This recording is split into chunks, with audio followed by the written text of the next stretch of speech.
नमस्कार दोस्तों, स्वागत है आपका इस नई वीडियो में। सबसे पहले तो आप सभी का धन्यवाद। हमारे चैनल में 1000 सब्सक्राइबर पूरे हो गए हैं। तो आज की हम इस वीडियो में हम देखेंगे कि जीएसटी में अगर आपको एड्रेस की अमेंडमेंट करनी है या फिर आपको कोई additional place of business add करना है तो उसको कैसे करेंगे। तो सबसे पहले हम यहाँ पे जीएसटी पोर्टल पे आ गए हैं।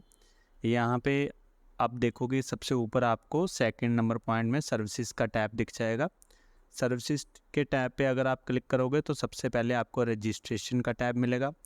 उसमें आपने क्लिक करना है और वहाँ पे आपको amendment of registration of core field में जाना है। अगर आपको कोई भी एड्रेस के रिलेटेड अमेंडमेंट करनी है तो आपको जाना है amendment of registration of core field में। कोर फील्ड को अगर आप ओपन करते हो तो आपके पास कुछ ऐसा टेबल सामने आ जाता है। तो यहाँ पे अगर तो आपने एडिशनल प्लेस ऑफ बिजनेस को ऐड करना है या फिर पहले से जो additional place of business add किया है उसको एडिट करना है या डिलीट करना है तो वो यहाँ से आप कर सकते हो। यहाँ पे आपके पास ऐसे ऑप्शन है कि अगर आपने आपने पहले कोई यहाँ पे एड्रेस नहीं ऐड किया होगा तो यहाँ पे आपने नंबर ऑफ एडिशनल प्लेसेस के टैब में यहाँ पे एक डालना है और नीचे आपको ऐड न्यू का टैब यहाँ पे रिफ्लेक्ट हो जाएगा और वहाँ पे क्लिक करके आप अपना एड्रेस ऐड कर सकते हो। यहाँ पे हमने पहले से एक additional place of business add कर रखी है इसलिए हमें यहाँ पे ऐसा दिखा रहा है। इसी तरह अगर आपकी कोई एक या एक से ज़्यादा एडिशनल प्लेस ऑफ बिजनेस होंगी तो वो यहीं पे आपको दिखाएगा। यहाँ पे आपको नंबर मेंशन हो जाएंगे। अगर आपकी 3 एडिशनल प्लेस ऑफ बिजनेस है तो यहाँ पे 1 2 3 करके आपको यहाँ पे दिखा सकता है और ऐसे ही आप अपनी multiple additional place of business को ऐड कर सकते हो। आज की हम इस वीडियो में अपनी प्रिंसिपल प्लेस ऑफ बिजनेस को चेंज करने जा रहे हैं, यानी कि हमारा जो पहले प्रिंसिपल प्लेस ऑफ बिजनेस का एड्रेस था वो अब शिफ्ट हो गया। अब हम दूसरा जो एड्रेस हमारा इन यूज़ है हम उसको यहाँ पे डालने जा रहे हैं। तो इसलिए हमें एडिशनल प्लेस ऑफ बिजनेस में तो कुछ भी नहीं करना, हमें प्रिंसिपल प्लेस ऑफ बिजनेस में अपनी चेंजेस करनी है। तो हम प्रिंसिपल प्लेस ऑफ बिजनेस में आ जाते हैं। तो जैसे हमने जब जीएसटी नंबर अप्लाई किया था तो हमने वहाँ पे अपना principal place of business mention किया रहता है, तो वो सारा डेटा यहाँ पे आपको शो हो जाएगा। अब आपको यहाँ पे अगर कोई भी चेंजेस करने हैं तो यहाँ पे आपको एडिट का टैब मिलता है। एडिट का टैब मिलते सारी आपको जो आपके एड्रेस की फील्ड है वो सारी एडिटेबल फॉर्म में शो हो जाएंगी। तो यहाँ पे अब आप कोई भी एडिट कर सकते हो। तो अब मैं अपना जो हमारा नया करंट एड्रेस है वो यहाँ पे फीड कर लेता हूँ। तो जैसे आप अपना पूरा एड्रेस फीड कर लेते हो तो आपको उसके सपोर्टिंग डॉक्यूमेंट भी यहाँ पे अटैच करने पड़ते हैं।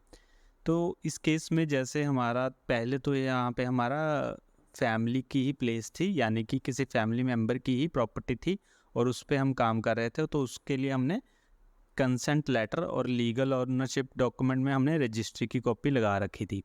तो अब दोबारा जो हमारा नया प्लेस ऑफ बिजनेस है वो हमारा रेंटेड प्लेस है, तो उसके लिए हम एक रेंट डीड लगाएंगे और लीगल ऑनरशिप डॉक्यूमेंट में हम जो ऑनर है उसकी रजिस्ट्री की कॉपी लगा देंगे।